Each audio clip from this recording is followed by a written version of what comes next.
Good morning साथियों। हम पढ़ रहे हैं बायोलॉजी की क्लास। क्या साथियों? बायोलॉजी की क्लास। तो बायोलॉजी की बढ़ती सीरीज में आज हमको पढ़ना आगे की क्लास। तो साथियों, मैं आपको बता दूं कि ये बायोलॉजी का फाउंडेशन बैच है जो कि ऑल कॉम्पिटिटिव एग्जाम के लिए उपयोगी रहेगी। तो आज को अपन पढ़ना था कोशिका सिद्धांत के बारे में पढ़ना है। इससे पहले हमने कोशिका के बारे में देखा था कि जितने भी जो जीवधारी होते हैं वो सभी कोशिकाओं से मिलकर बने होते हैं। उनका जो शरीर है वो कोशिका से मिलकर बना होता है। और अपन ने देखा था कोशिका की खोज किसने की थी, तो सन 1665 में रॉबर्ट हुक ने की थी। और कोशिका के अध्ययन को क्या कहते हैं? कोशिका के अध्ययन को अपन साइटोलॉजी कहते हैं। और खोज की बात की जाए तो सन 1665 ईस्वी में रॉबर्ट हुक ने की थी, जो कि एक मरी हुई कोशिका थी, बोले तो मृत कोशिका की खोज की थी। अब बात करते हैं जीवित कोशिका की खोज किसने की थी। जीवित कोशिका की खोज की थी किसने साथियों? तो इनकी वो की थी इनकी स्वानसन ने, सॉरी स्लाइडेन ने। तो इनकी जीवित कोशिका की खोज किसने की थी? स्लाइडेन ने की थी। अब अपन बात करते हैं कि जो कोशिका सिद्धांत देख लिया अपन ने, रॉबर्ट हुक ने दिया था। और आधुनिक साइटोलॉजी के पिता किन्हें कहते हैं? तो आधुनिक साइटोलॉजी के पिता अपन कहते हैं कार्ल पी स्वानसन को कहते हैं। अब बात करते हैं कि जो भारत है ना, तो भारत के यानी कि साइटोलॉजी पिता किन्हें कहते हैं? तो यानी कि प्रोफेसर अरुण कुमार शर्मा। तो ये अपन ने देख लिया था। आज अपन को पढ़ना है कोशिका सिद्धांत के बारे में। जो कोशिका सिद्धांत होता है उसे अपन कोशिका सिद्धांत या कोशावाद भी कहते हैं। क्या साथियों? कोशावाद भी कहते हैं। तो कोशिका सिद्धांत बोले तो कोशिका का सिद्धांत। तो जितने भी जो सजीव होते हैं, जितने भी जो लिविंग प्राणी होते हैं, जीवधारी होते हैं, वो सभी कोशिका सिद्धांत का पालन करते हैं। क्या साथियों? जितने भी जो जीवित प्राणी हैं वो सभी कोशिका सिद्धांत को यानी कि क्या करते हैं? फॉलो करते हैं। अब बात करते हैं कि जो वायरस होता है वो इस सिद्धांत को फॉलो नहीं करता, बोले तो नहीं मानता है। तो जितने भी जो जीवधारी होते हैं वो यानी कि कोशिका सिद्धांत को मानता है। लेकिन जो विषाणु होता है, वायरस होता है, वो इस सिद्धांत को नहीं मानता है। अब बात करते हैं कि जो विषाणु होता है वो यानी कि असेल्युलर, बोले तो अकोशिकीय होता है। अब बात की जाए कि जो अकोशिकीय जीव होते हैं वो उनका शरीर है वो किसका बना होता है? उनका शरीर बना होता है न्यूक्लिक अम्ल और प्रोटीन। जो न्यूक्लिक अम्ल होता है वो दो टाइप, न्यूक्लिक अम्ल में डीएनए तथा आरएनए पाया जाता है और प्रोटीन से मिलकर बना होता है। न्यूक्लिक अम्ल डीएनए बोले तो डाईऑक्सी राइबोज न्यूक्लिक अम्ल, और आरएनए मतलब राइबोज न्यूक्लिक अम्ल, जो अपन को पढ़ना आगे। तो आपको इतना समझ में आ गया होगा साथियों कि जो कोशिका सिद्धांत है, कोशिका सिद्धांत का जो वही मानता है जिसका जो शरीर है वो कोशिकाओं से मिलकर बना होता है। कोशिकाओं से मिलकर बना होता है वही इस सिद्धांत को मानता है। और बात की जाए कि जितने भी जो जीवधारी होते हैं वो सभी कोशिकाओं से मिलकर बने होते हैं। लेकिन जो विषाणु बोले तो वायरस होता है वो इस सिद्धांत को नहीं मानता है। इस सिद्धांत को नहीं मानता बोले तो कि जो विषाणु बोले तो वायरस होता है वो कोशिका से मिलकर नहीं बना होता है। बोले तो उनका शरीर है वो कोशिका से मिलकर नहीं बना होता है, वो कि एक अकोशिकीय होता है, उनमें कोशिका नहीं पाई जाती है। फिर आप बोलेंगे कि जो वायरस होता है, वायरस तो यानी कि वायरस होता है वो तो जीवित होता है, तो फिर मतलब उसका शरीर किससे मिलकर बना होता है? तो उसका शरीर मिलकर बना होता है जो न्यूक्लिक अम्ल और प्रोटीन से। जितने भी जो वायरस होते हैं वो सभी यानी कि न्यूक्लिक अम्ल और प्रोटीन से मिलकर बने होते हैं। अब अपन बात करते हैं कि न्यूक्लिक अम्ल दो प्रकार के होते हैं, डीएनए और आरएनए। राइबोज न्यूक्लिक अम्ल और राइबोज न्यूक्लिक अम्ल। किसी किसी में डीएनए पाया जाता है, किसी किसी में आरएनए पाया जाता है और किसी किसी में दोनों पाए जाते हैं। तो विषाणुओं में मुख्यतः यानी कि न्यूक्लिक एसिड और प्रोटीन से मिलकर बने होते हैं। अब यहाँ पर एक नोट लिखिए, क्या नोट है कि यह सजीव और निर्जीव के बीच की कड़ी है। सजीव और निर्जीव की बीच की कड़ी है, इसका मतलब समझते हैं कि जो वायरस होता है, वायरस जब हमारे शरीर से बाहर होता है तो यह क्या किसकी भांति कार्य करता है? निर्जीव की भांति कार्य करता है, बोले तो मरे हुए की भांति कार्य करता है। जैसे जो हमारे शरीर के अंदर प्रवेश करता है तो ये सजीव हो जाता है। क्या हो जाता है साथियों? सजीव हो जाता है। सजीव हो जाता है और इनमें क्या है कि इनमें प्रतिलिपि बोले तो अपने जैसा बनाने की गुण बहुत तेज होता है। तो वायरस जैसे हमारे शरीर के अंदर जाता है वो सजीव की भांति कार्य करने लगता है और क्या करने लगता है, अपने ही तरह कितने ही वायरस बना लेता है। बोले तो इनमें प्रतिलिपि का गुण बहुत अधिक होता है। इतना आपको समझ में आ गया होगा साथियों कि जो कोश का सिद्धांत है वो जितने भी जीवधारी हैं जो कोशिकाओं से मिलकर बने होते हैं उनका क्या है, कोश का सिद्धांत को फॉलो करते हैं। लेकिन वायरस होता है, वायरस का शरीर है वो कोशिका से मिलकर नहीं बना होता है, इसलिए वो कोश का सिद्धांत का प्रतिपादन नहीं करता है, मान्यता नहीं है। तो इतना आपको समझ में आ गया होगा। अब अपन देखते हैं कि कोश का सिद्धांत है क्या और किसने दिया। कोश का सिद्धांत है तो इस सिद्धांत को देने वाले व्यक्ति कौन है? तो इस सिद्धांत को देने वाले व्यक्ति हैं थियोडोर स्वान तथा मैथियास जैकब स्लाइडेन। तो आपको इतना याद नहीं करना है, आपको केवल इतना एंड में याद करना है, स्वान तथा स्लाइडेन, स्वान तथा स्लाइडेन। और इतने से ही आपका काम हो जाता है, क्वेश्चन इतने से ही बन जाता है। तो कोश का सिद्धांत किसने दिया? कोश का सिद्धांत दिया था यानी कि स्वान तथा स्लाइडेन ने दिया था। इतना साथियों आपको समझ में आ गया होगा कि कोशाली जो सिद्धांत है, कोश का सिद्धांत है वो स्वान तथा स्लाइडेन ने दिया था। आगे बात करते हैं, आगे इन्होंने कितने नियम दिए। अब बात करते हैं सिद्धांत के तीन सिद्धांतों को पुष्ट किया गया था। तो बोले तो जो कोश का सिद्धांत है वो किसने दिया? तो स्लाइडेन तथा स्वान ने दिया था। अब बात करते हैं इन्होंने कितने नियम दिए। तो इन्होंने 3 नियम दिए थे। सबसे पहले बात करते हैं कि ये सभी जीवित जीव या अधिक एक या अधिक कोशिकाओं से बने होते हैं।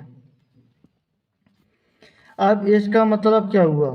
तो साथियों अपन पहले ही क्लास से देखते आ रहे हैं कि जितने भी जो जीवधारी होते हैं उनका जो शरीर है वो कोशिकाओं से मिलकर बना होता है। बोले तो कोशिका हमारे शरीर की क्रियात्मक एवं संरचनात्मक इकाई होती है, ये भी अपन ने देखा था।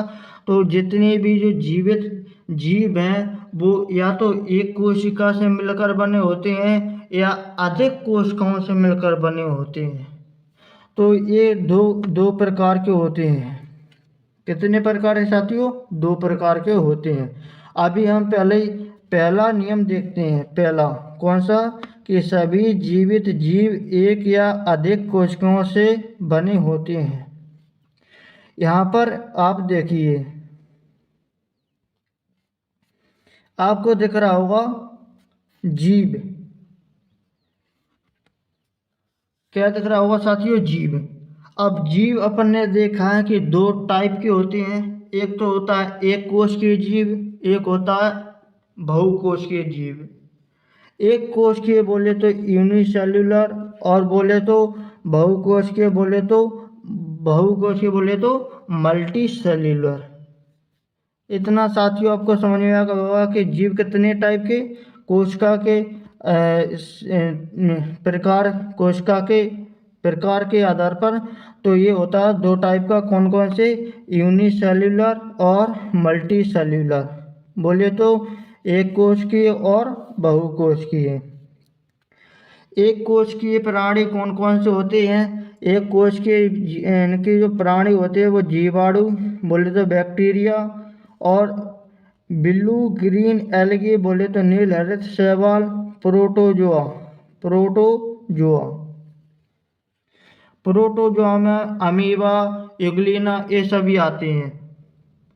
अब बात करते हैं बहुकोशिकीय बोले तो मल्टी सेल्युलर में सभी प्रकार के प्लांट आ जाते हैं, बोले तो पेड़ पौधे या पादप, सभी प्रकार के एनिमल बोले तो जंतु में मानव भी शामिल होता है। और बात कीजिए फंगी बोले तो कवक। अब बात करते हैं कि फंगी जो ईस्ट होता है, यहाँ पर फिर से नोट है एक कि जो फंगी या कवक होता है, कवक यानी कि कवक जो ईस्ट होता है, ईस्ट भी एक कवक होता है। लेकिन जो ईस्ट या जो खमीर होता है वो बहुकोशिकीय न होकर एक कोशिकीय होता है। तो आपको ये ध्यान में करना होगा कि अपन ने देखा कि जीव कितने टाइप के, जीव दो प्रकार के। कौन कौन से? एक कोशिकीय, बहुकोशिकीय, यूनिसेल्युलर, मल्टी सेल्युलर। एक कोशिकीय का मतलब होता है जिनका शरीर केवल एक कोशिका से मिलकर बना होता है, वे होते हैं एक कोशिकीय। अब बात करते हैं बहुकोशिकीय। तो बहुकोशिकीय जीव वे जीव होते हैं जिनका शरीर बहुत सारी कोशिकाओं से मिलकर बना होता है, उन्हें अपन बहुकोशिकीय कहते हैं। अब बात करते हैं एक कोशिकीय जो प्राणी होती हैं, उनका जो एग्जाम्पल होता है कौन कौन से होते हैं? तो सभी प्रकार के जीवाणु, बोले तो बैक्टीरिया, सभी प्रकार के नील हरित शैवाल, और सभी प्रकार के प्रोटोजोआ। तो एग्जाम्पल एक कोशिकीय में कौन कौन आएंगे? जीवाणु आएंगे, नील हरित शैवाल आएगा, प्रोटोजोआ आएगा। अब बात करते हैं जो बहुकोशिकीय होते हैं, बोले तो मल्टी सेल्युलर होते हैं, उनमें आता है सभी प्रकार के प्लांट्स, सभी प्रकार के एनिमल, और जो फंगी बोले तो कवक होते हैं वो भी आते हैं।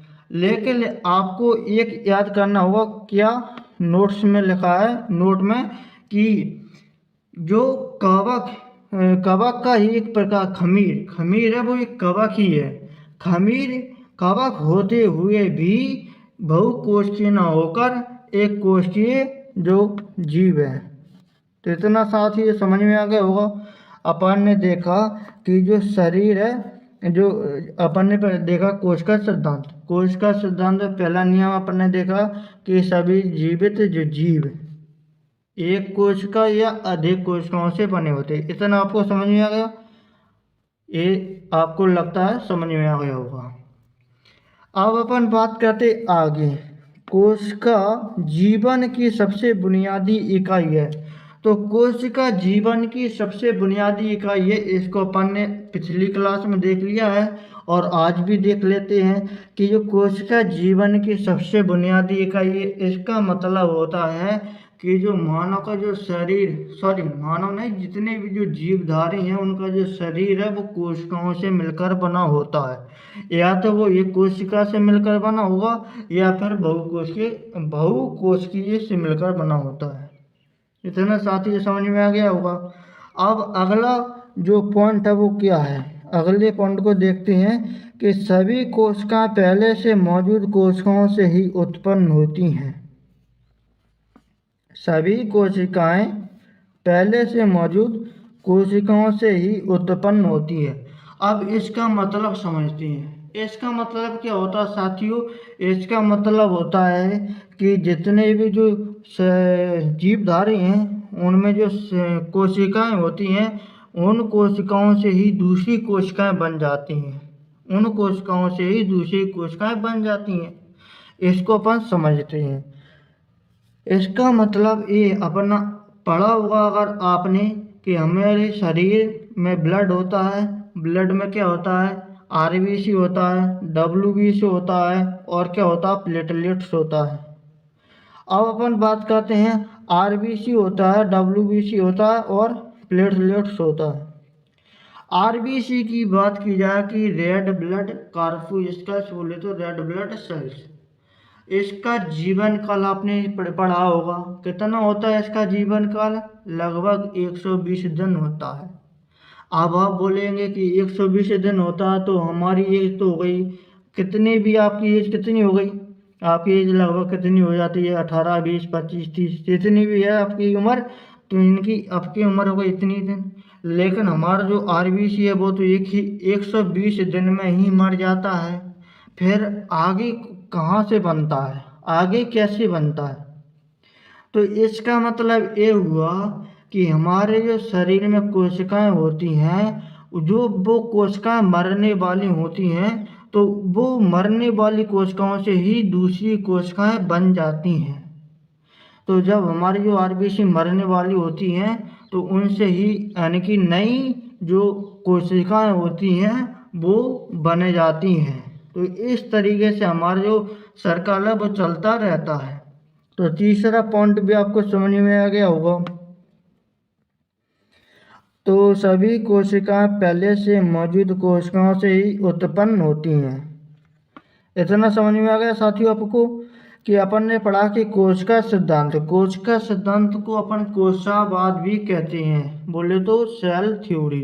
अब बात कहते हैं कि जो कोशिका सिद्धांत है वो किस पर लागू होता है?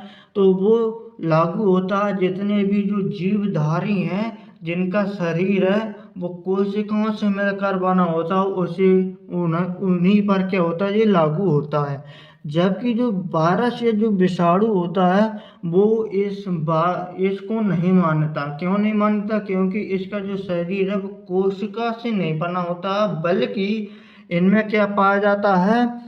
न्यूक्लिक अम्ल तथा प्रोटीन से मिलकर बना होता है। तो जो वायरस होता है वो एक अकोशिकीय जीव है। अब अपन बात करते हैं कि यहाँ पर एक नोट भी लिखा है कि जो वायरस है, वायरस सजीव तथा निर्जीव के बीच की कड़ी है। जब यह वातावरण में होता है या हमारे शरीर से बाहर होता तो यह मरे हुए जीव की भांति कार्य करता है।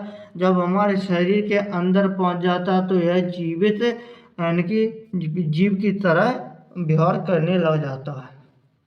तो इसका मतलब भी समझ में आ गया होगा साथियों। आप बात करते हैं कि कोशिका सिद्धांत किसने दिया था?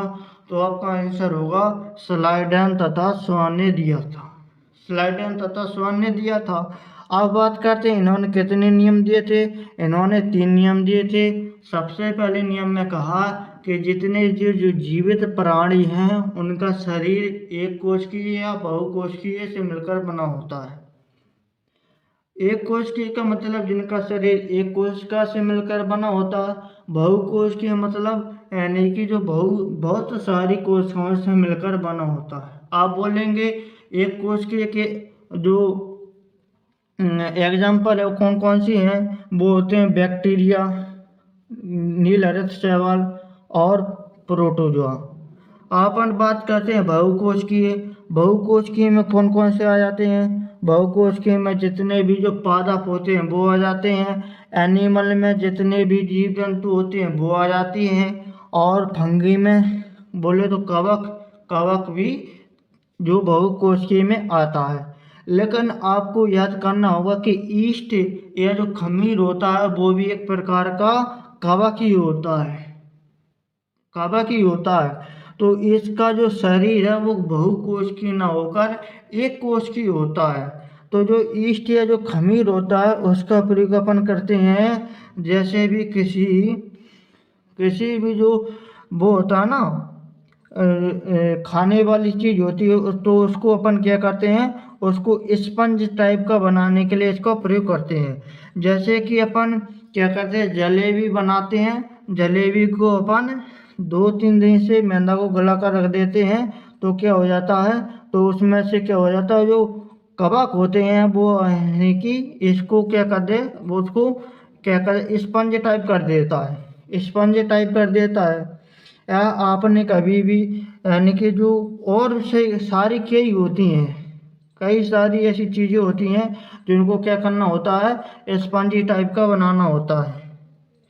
अब बात करते हैं कि जो ईस्ट होता है उसका शरीर एक कोशिकीय कवक होता है। इतना समझ में आ गया होगा। अब दूसरा क्या है, दूसरा तो आपको सिंपल याद होना चाहिए कि कोशिका जीवन की एक सबसे बुनियादी क्या है, इकाई है। तो ये इसका मतलब है कि हमारा जो शरीर है या जितने भी जो जीवधारी हैं वो कोशिकाओं से मिलकर बने होते हैं। तीसरा क्या है कि सभी कोशिकाएं पहले से मौजूद कोशिकाओं से उत्पन्न होती हैं।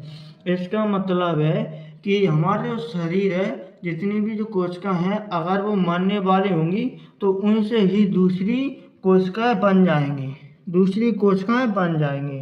अब बात करते हैं कि जो कोशिकाएं बनती हैं दूसरी, उनको अपन डॉटर सेल कहते हैं। जब अपन सेल डिवीजन, कोशिका विभाजन पढ़ेंगे तब अपन इसको देखेंगे। आगे बात करते हैं, आगे क्या है, आपको ये कौन से वैज्ञानिक दिख रहे होंगे, अब आपको नाम दिख रहा होगा रूडोल्फ विर्चो, रूडोल्फ विर्चो। अब अपन इनको देखते हैं। पहले तो इनको देख रहे थे कि 1855 में 34 वर्ष की आयु में उन्होंने अपनी अब तक की प्रसिद्ध रचना यानी कि ओमिनस सेलुला ई सेलुला, ओमिनस सेलुला ई सेलुला, प्रत्येक कोशिका दूसरे सेल से उपजी है, प्रकाशित की। तो उन्होंने एक अपनी प्रसिद्ध रचना, कौन सी थी प्रसिद्ध रचना थी, ओमिनस सेलुला ई सेलुला। आपको इतना ही याद करना है क्या कि ओमनिस सेलुला ई सेलुला, ओमनिस सेलुला ई सेलुला। एक इसने लिखा तो यानी कि ये लिखा था रूडोल्फ विर्चो ने। अब बात करते हैं, इसको समझते हैं रूडोल्फ विर्चो के बारे में। अब बात करते हैं कि रूडोल्फ विर्चो इन्होंने कौन सी रचना लिखी, इन्होंने लिखी थी ओमनिस सेलुला ई सेलुला, ओमनिस सेलुला ई सेलुला, ओमनिस सेलुला ई सेलुला।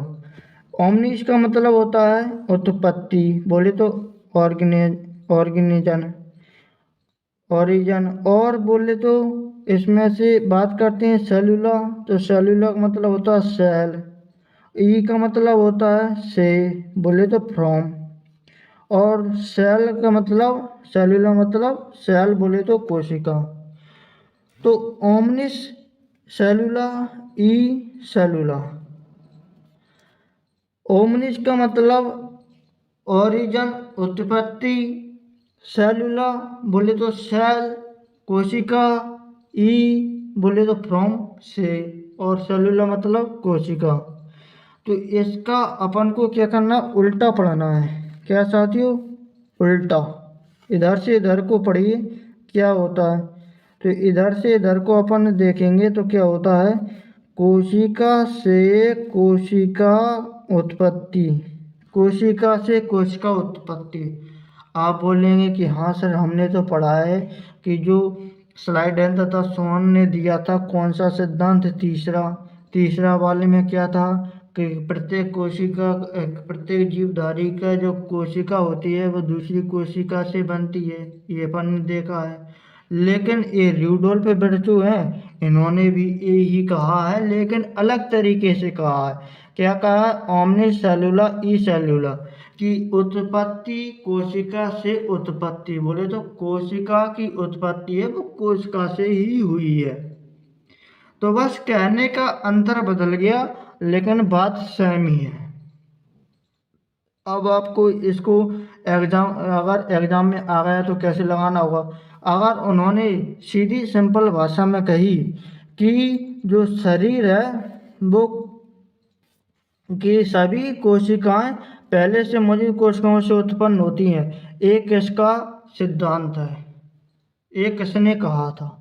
तो सभी कोशिकाएं पहले से मौजूद कोशिकाओं से ही उत्पन्न होती। इस तरीके से क्वेश्चन आ जाए तो आपका आंसर होगा स्लाइडन तथा सोहान। जबकि ऐसे आ जाए कि सेलुला ई सेलुला, ओमनिस सेलुला ई सेलुला किसने दिया था?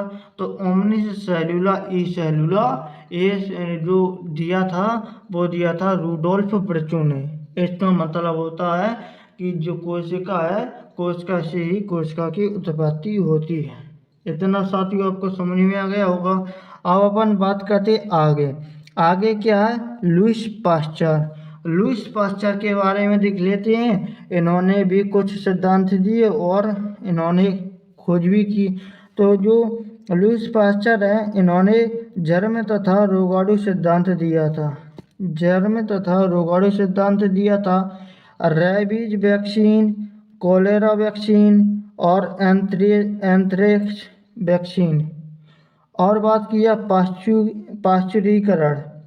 अब बात करते हैं इन्होंने क्या कहते हैं, इनको क्या कहते हैं? तो जीवाणु विज्ञान के पिता कहते हैं। और आता है रॉबर्ट कोच। रॉबर्ट कोच ने आधुनिक जीवाणु विज्ञान के पिता कहते हैं। इनको अपन समझते हैं।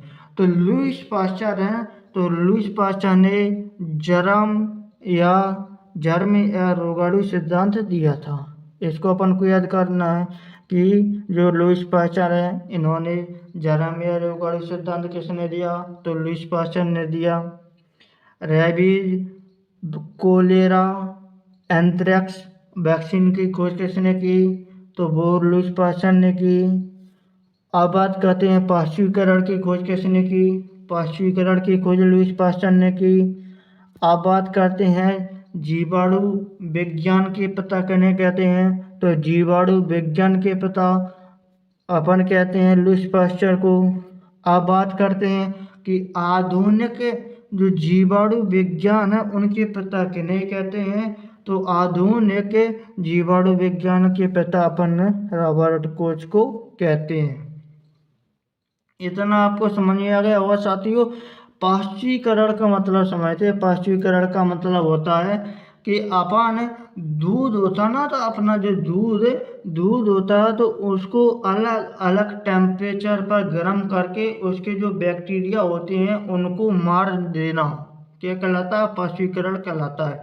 तो जैसे जो इतने इनके दूध के आइटम बनते हैं या आइटम जो दूध आता है पैकेट में, तो वो क्या होता है? पाश्चुराइज होता है। उसको पहले पाश्चुरीकरण किया जाता है, फिर उसको पैकेट में बंद किया जाता है। तो पाश्चुरीकरण का मतलब होता है कि अलग अलग टेम्परेचर पर उसको गर्म कर कर उसके जो जीवाणु होते हैं उनको मार कर उसको इनकी क्या करना, इनकी शुद्ध करना। तो ये क्या हो जाता है? पाश्चुरीकरण कहलाता है। उसको पहले अलग अलग टेम्परेचर गर्म किया जाता है, फिर ठंडा किया जाता है, फिर गर्म किया जाता है, फिर ठंडा किया जाता है। तो इस तरीके से पाश्चुरीकरण की क्रिया हो जाती है। अब बात करते हैं कि जो जीवाणु विज्ञान के पिता किन्हें कहते हैं? तो लुईस पास्चर को। और आधुनिक जीवाणु विज्ञान के पिता किन्हें कहते हैं? तो रॉबर्ट कोच को। तो साथियों आपको कंफ्यूजन नहीं होना है। आपको 3 वैज्ञानिक देखेंगे, रॉबर्ट हुक और रॉबर्ट कोच और रॉबर्ट ब्राउन। तो रॉबर्ट हुक है, उन्होंने कोशिका की खोज की थी। और रॉबर्ट कोच है, उन्हें आधुनिक जीवाणु विज्ञान के पिता कहते हैं। और आगे आएगा रॉबर्ट ब्राउन। रॉबर्ट ब्राउन ने कोशिका के केंद्रक की खोज की थी। तो इनमें अपन को क्या करना, अलग अलग आपको याद करना होगा। रॉबर्ट हुक ने कोशिका की खोज की थी। रॉबर्ट कोच ने आधुनिक जीवाणु विज्ञान के पिता कहते हैं। और बात की जाए रॉबर्ट ब्राउन को, तो रॉबर्ट ब्राउन ने केंद्रक की खोज की थी। ये साथियों आपको समझ में आ गया होगा। अब अपन देखते हैं, एक बार रिवीजन करते हैं फास्ट। अपन ने पढ़ा कोशिका सिद्धांत। कोशिका सिद्धांत को अपन कोशावाद भी कहते हैं। कोशिका सिद्धांत यानी कि विषाणु नहीं मानता है। विषाणु क्यों नहीं मानता है? वायरस इसलिए मानता है क्योंकि उसका जो शरीर है वो कोशिका से मिलकर नहीं बना होता है। उसका जो शरीर है वो न्यूक्लिक अम्ल तथा प्रोटीन से मिलकर बना होता है। अब अपन बात करते हैं कि जो वायरस है, वायरस को सजीव तथा निर्जीव के बीच की कड़ी कहते हैं। अब बात करते हैं कि जो कोशिका सिद्धांत किसने दिया था, तो स्वान तथा स्लाइडेन तथा स्वान ने दिया था। अब बात करते हैं, इन्होंने 3 नियम दिया था। पहला नियम, सभी जीवित जीव हैं वो उनका एक शरीर एक कोश का या बहुकोश की होता है से बना होता है या होता है। और कोशिका जीवन की सबसे बुनियादी इकाई है। दूसरा, तीसरा क्या है कि सभी कोशिकाएं पहले से मौजूद कोशिकाओं से उत्पन्न होता है। तीसरा, अब बात करते हैं, इसको अपन ने समझ लिया। एक कोश के प्राणी में कौन कौन आते हैं? बैक्टीरिया आ गया, नीला रक्त शैवाल आ गया, प्रोटोजोआ आ गया। बहुकोश के प्राणी में कौन कौन आ गए? पौधा, प्लांट्स, एनिमल, जंतु, फंगी, कवक।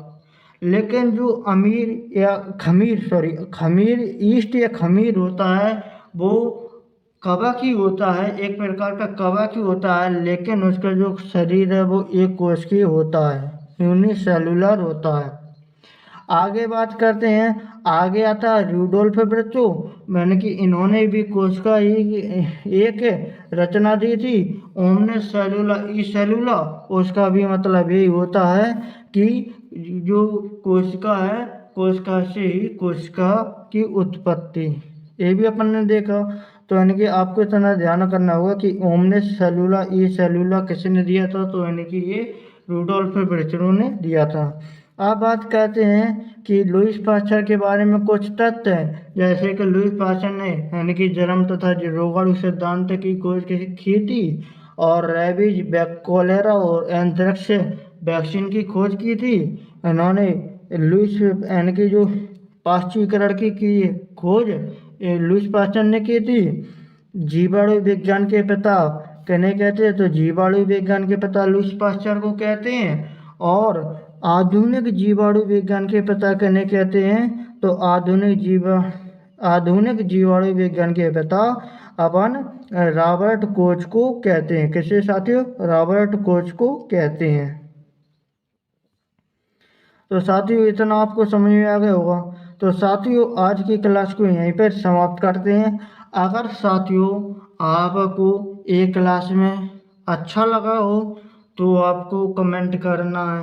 अगर आपको ख़राब लगा है या मुझे पढ़ाने का जो तरीका है वो भी अच्छा नहीं लगा है, तो क्या हुआ, आपको कमेंट करना है, जिससे कि मुझे पता चले कि मेरा पढ़ाने का जो तरीका है वो बेस्ट है या ख़राब है। तो इस तरीके से आपको कमेंट करना है। जैसा भी मन पड़े आप वैसा कमेंट करिए, लेकिन ज़रूर करिए। और अगर आप सब्सक्राइब करने को तो मैं बोलूँगा नहीं, क्योंकि ये आप अगर आपको पसंद आए तो करना, और ना आए तो नहीं करना। तो अगर कमेंट अगर ज़रूर करना है, कमेंट की अगर मैं ज़रूर बोलूँगा। तो आज की क्लास को यहीं पे समाप्त करते हैं। Thank you.